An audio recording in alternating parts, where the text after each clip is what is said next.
Welcome to Shahin explained Bangla, যেখানে লুকিয়ে থাকা সত্য উঠে আসে সামনে। রাজনীতি, রহস্য, বিশ্বজুড়ে ভাইরাল ঘটনা, সবকিছু সহজ বাংলায়। Shahin explained Bangla, truth behind the headlines. বিজ্ঞানের বইতে আমরা কি পড়েছিলাম?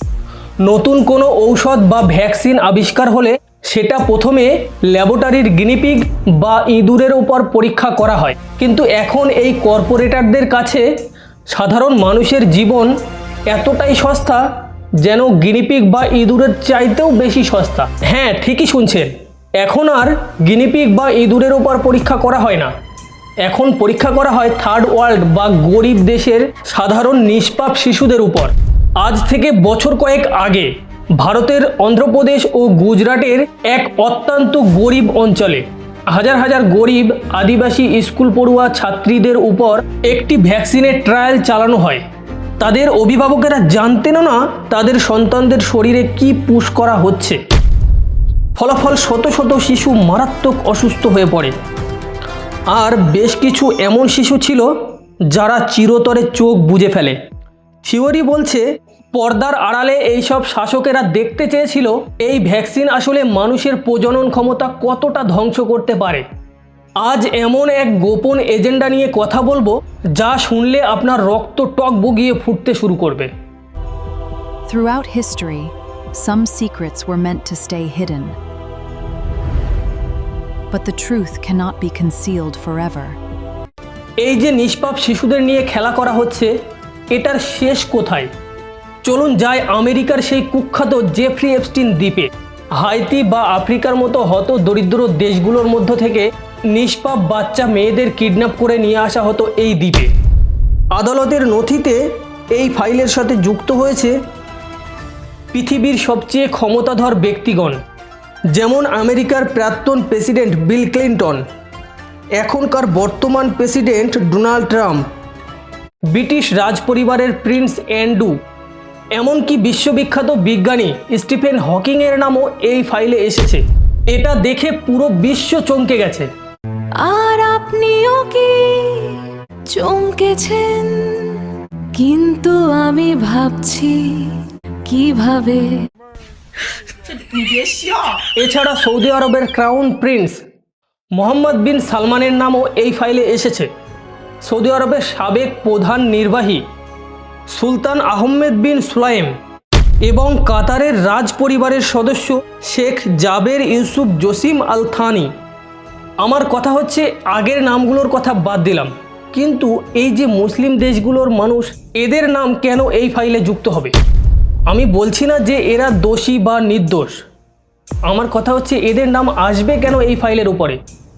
যারা মানুষের মাংস দিয়ে পার্টি করে, পরে বলছি বিষয়টা।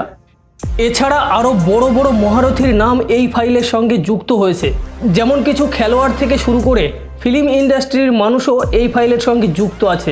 গবেষক বা থিওরিবিদদের দাবি, শয়তানের উপাসক এই প্রভাবশালীরা বিশ্বাস করে মানুষ যখন চরম মৃত্যু ভয়ে ছটপট করতে থাকে, বিশেষ করে বাচ্চারা, তখন তার রক্তের মধ্যে এক অদ্ভুত কেমিক্যাল বা উপাদান তৈরি হয়। সেই নিষ্পাপ শিশুদের তীব্র ভয় দেখিয়ে ও নির্যাতন করে তাদের রক্ত থেকে তৈরি করা হতো অ্যান্ড্রোক্রোম নামের এক গোপন ড্রাগ, যা খেয়ে এই বুড়ো শকুনেরা নিজেদের যৌবন ধরে রাখে। এরপর প্রাচীন শয়তানি দেবতা বা বাল দেবতার সন্তুষ্টির জন্য তাদেরকে বলি দেওয়া হতো এবং সেই বলির মাংস দিয়ে গোপন পার্টিতে মেতে উঠত এই সব নরপশুরা। আজ সোশ্যাল মিডিয়ায় যে ইলুমিনাতি কালচার নিয়ে এতটা গ্ল্যামার দেখছেন না, সেই ইলুমিনাতি কালচারের এটাই আসল ও বিভৎস চেহারা। Let's go! This is the best night ever. We are gonna eat like kings. এখন প্রশ্ন আসে, এই সব নরপশুদের গডফাদার কারা? কাদের ইশারায় এই আইন এবং আদালত ব্যবস্থা সব চুপচাপ হয়ে থাকে? দুনিয়া কাঁপানো এই সিন্ডিকেটের চূড়ায় বসে আছে মাত্র দুটি পরিবার। প্রথমটি হলো রথচাইল্ড ফ্যামিলি। যারা পুরো বিশ্বের ব্যাংকিং ব্যবস্থাকে নিয়ন্ত্রণ করে। আর দ্বিতীয়টি হলো ব্রিটিশ উইন্ডসর ফ্যামিলি, যাদের ক্ষমতার উৎস শত বছরের পুরনো রাজকীয় রক্তচক্ষু। এখনকার বিশ্বে আমরা যাদেরকে পৃথিবীর সবচেয়ে ধনী ব্যক্তি ভাবি, যেমন বিল গেটস কিংবা এলেন মাস্ক, এরা কেউ প্রকৃত মালিক নয়। এরা হলো এই দুই পরিবারের ফ্রন্টম্যান। এদেরকেই সামনে রেখে এই বড় পরিবার দুটো পিছন থেকে এই সব কলকাটি করছে। এই ইলুমিনাতি সিন্ডিকেট পুরো বিশ্বকে নিয়ন্ত্রণ করছে মিডিয়া এবং মিউজিক ইন্ডাস্ট্রিকে ব্যবহার করে। বহু নামি দামি তারকা প্রথম দিকে সফলতা পাওয়ার জন্য এই সব গোষ্ঠীর সঙ্গে যুক্ত হয়, কিন্তু যখনই কেউ এদের দাসত্ব থেকে বেরিয়ে এসে সত্যটা সাধারণ মানুষের সামনে তুলে ধরতে চায়, তখনই তাদের উপরে নামিয়ে আনা হয় এক ভয়ঙ্কর পরিণতি। বিশ্ববিখ্যাত পপ সম্রাট মাইকেল জ্যাকসন যখন বুঝতে পারেন তিনি এক অন্ধকার চক্রের জালে বন্দী, তিনি তার they don't care about us গানে এই ব্যবস্থার বিরুদ্ধে আওয়াজ তোলেন। We were born into a silence that they built. We'll tear down these invisible walls of guilt. Let the drums of our resistance shake the ground. We are the truth they never wanted to be found. Oh, let them shake the ground. মৃত্যুর কিছুদিন আগে কনসার্টে দাঁড়িয়ে চিৎকার করে বলেছিলেন, they are trying to kill me, তারা আমাকে মেরে ফেলতে চায়। এর কিছুদিনের মধ্যেই এক রহস্যময়ী ড্রাগ ওভারডোজের কারণে এই বিশ্ববিখ্যাত পপ সম্রাট মাইকেল জ্যাকসনের মৃত্যু হয়। একইভাবে লিজেন্ডারি র্যাপার টুপ্যাক শাকুর যখন এই ইলুমিনাতি কালচারের মুখোশ খুলে দেওয়ার জন্য ইলুমিনাতি প্রজেক্ট শুরু করে, তাকে প্রকাশ্যে রাস্তায় গুলি করে হত্যা করা হয়। এমনকি আমাদের ভারতীয় সাবকন্টিনেন্টের সবচেয়ে বড় পপ তারকা হানি সিং যখন তার ক্যারিয়ারের শীর্ষে দাঁড়িয়েছিল, তখন তিনি এই ডার্ক রিয়েলিটি নিয়ে কথা বলতে শুরু করেন। তারপর হঠাৎ করে এক রহস্যময়ী মানসিক অসুস্থতার অজুহাতে তাকে বছরের পর বছর ইন্ডাস্ট্রি থেকে গায়েব করে দেওয়া হয় এবং তার পুরো মার্কেট ধসিয়ে দেওয়া হয়। একটাবার ভেবে দেখেন, র্যাপ সং এর কথা বলতে গেলেই সবচেয়ে প্রথম যার নাম আসে ভারতবর্ষের মধ্যে, হানি সিং ছাড়া আর কারো কথা কি তোমার মাথায় আসবে? আমার মনে হয় আসবে না। এখন হয়তো অনেক র্যাপার তৈরি হয়েছে, কিন্তু এই ভারতবর্ষে র্যাপ সঙের জন্মদাতা হানি সিং, এটা আপনাকে মানতেই হবে। কিন্তু তারপরেও হঠাৎ তাকে পাগল বলে ইন্ডাস্ট্রি থেকে গায়েব করে দেওয়া হয়। এই যে এখনকার বড় বড় র্যাপাররা যারা হানি সিংকে নিয়ে বাজে মন্তব্য করে, তাদের জন্য একটাই মন্তব্য কাফি, যে হানি সিং একটা পডকাস্টে এসে বলেছিলেন না, जितने भी रैपर है अभी आदि तो मेरी ही औलाद, उसे गाली मत दो।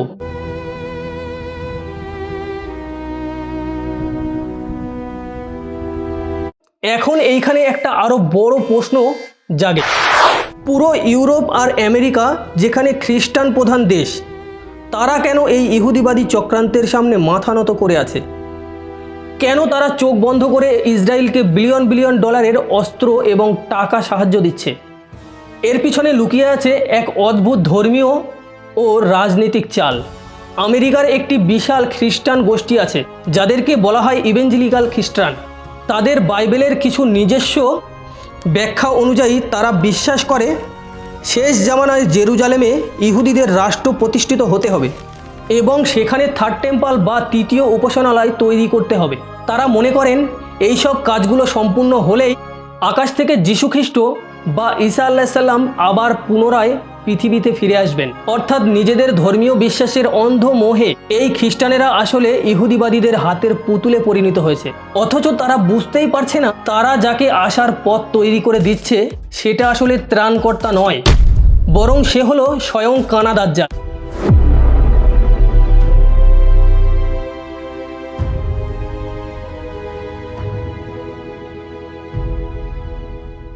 এই দাজ্জালি ব্যবস্থার সবচেয়ে বড় ভণ্ডামি দেখতে পাবেন জনসংখ্যা নিয়ন্ত্রণের খেলায়। জাতিসংঘ, WHO এবং বিভিন্ন এনজিওর মাধ্যমে পুরো বিশ্বের মুসলিম এবং গরিব দেশগুলোতে বছরের পর বছর ধরে স্লোগান দেয়া হচ্ছে, একটি বা দুটি সন্তানের বেশি মোটেই নয়। জনসংখ্যা পুরো পৃথিবীর জন্যও একটা বোঝা।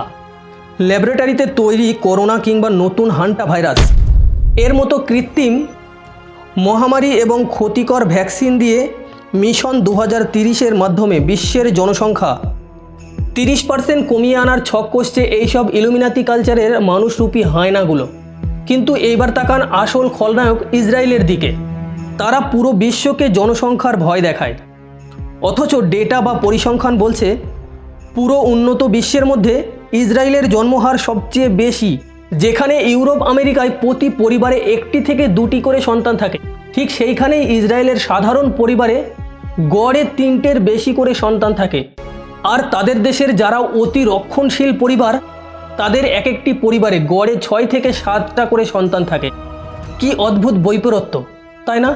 তারা নিজেরাই নিজেদের জনসংখ্যাকে জ্যামিতিক হারে বাড়াচ্ছে আর নিজেদের নাগরিককে খাওয়াচ্ছে 100% অর্গানিক এবং কেমিক্যাল মুক্ত খাবার, যাতে তাদের দেশের রোগ পার্সেন্টেজ বাকি বিশ্বের চাইতে অনেকটাই কম থাকে। বিশ্ব স্বাস্থ্য সংস্থা WHO এর গবেষণায় দেখা গেছে লাস্ট 10 বছরের মধ্যে পুরুষের স্পার্ম কাউন্টে 37% কমে গেছে, আর লাস্ট 4-5 দশকের মধ্যে 52 থেকে 53% কমে গেছে পুরো বিশ্বের মধ্যে। এবং শুধুমাত্র পশ্চিমা দেশগুলোর মধ্যে 59.3% কমে গেছে, শুধুমাত্র পশ্চিমা দেশগুলোর মধ্যে। আপনি কি ভাবছেন এর জন্য দায়ী শুধুমাত্র আবহাওয়া? না, এখন আমাদের খাদ্য অভ্যাসকে এমনভাবে পরিণত করা হয়েছে, এছাড়া মোবাইল বা ল্যাপটপ তো আছেই, যেখানে ফাস্ট ফুড আর কেমিক্যালের বিষ খাইয়ে দিন দিন অসুস্থ আর বন্ধ্যা বানিয়ে দিচ্ছে। আর অন্যদিকে আমাদের ব্যাংকিং ব্যবস্থাকে সুদের জালে ডুবিয়ে দিয়ে সমাজের অর্থনীতিকে তাদের খাঁচায় বন্দি করেছে। لبيك اللهم لبيك لبيك لا شريك لك لبيك إن الحمد والنعمة لك والملك لا شريك لك। রসুলুল্লাহ সাল্লাল্লাহু আলাইহি সাল্লাম আখিরুজ্জামান বা শেষ জমানার যেসব ভবিষ্যৎবাণী করে গেছেন, তা আজ আমাদের চোখের সামনে অক্ষরে অক্ষরে মিলে যাচ্ছে।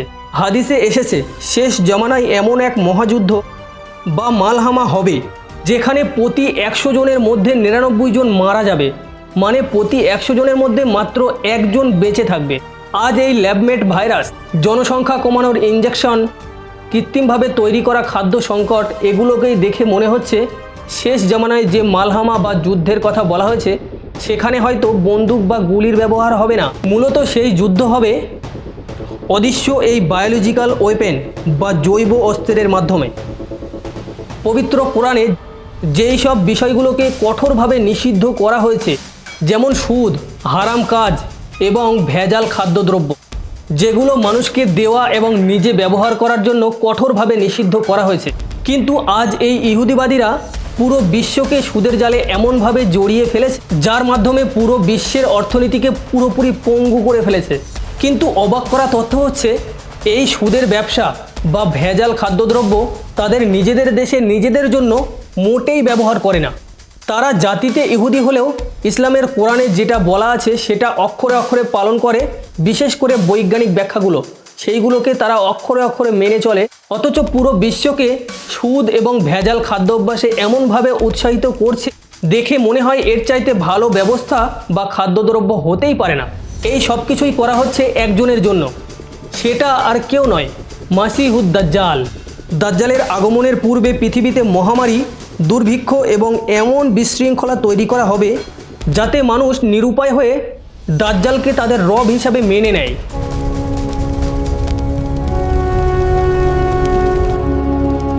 কিন্তু মনে রাখবেন, তারা যতই চক্রান্ত করুক না কেন, পবিত্র কোরআনে আল্লাহ তাআলা বলেছেন তারা চক্রান্ত করে এবং আল্লাহ কৌশল করেন, আর আল্লাহই সর্বশ্রেষ্ঠ কৌশলী। সূরা আনফাল 30। শয়তানের এই ইলুমিনাতি কালচারের রাজত্ব বেশি দিন টিকবে না। খুব শীঘ্রই ইমাম মেহেদি এবং ঈসা আলাইহিস সালামের হাত ধরে এই দাজ্জালি সাম্রাজ্য একদম পুরোপুরি ধুলোয় মিশে যাবে। আজকের ভিডিওতে দেওয়া এই থিওরি এবং সত্যগুলো আপনার বন্ধুদের সাথে শেয়ার করে তাদেরকে সচেতন করুন, আর কমেন্টে আপনার মূল্যবান মতামত জানিয়ে যান। আলো ঝলমলে এই দুনিয়ায়, ভিড়ের মাঝে সত্য কোথায়? শাহিন এক্সপ্লেইন বাংলা, চোখ রাখে সেইখানে। লাইক শেয়ার সাবস্ক্রাইবে থাকো কানে কানে। লাইক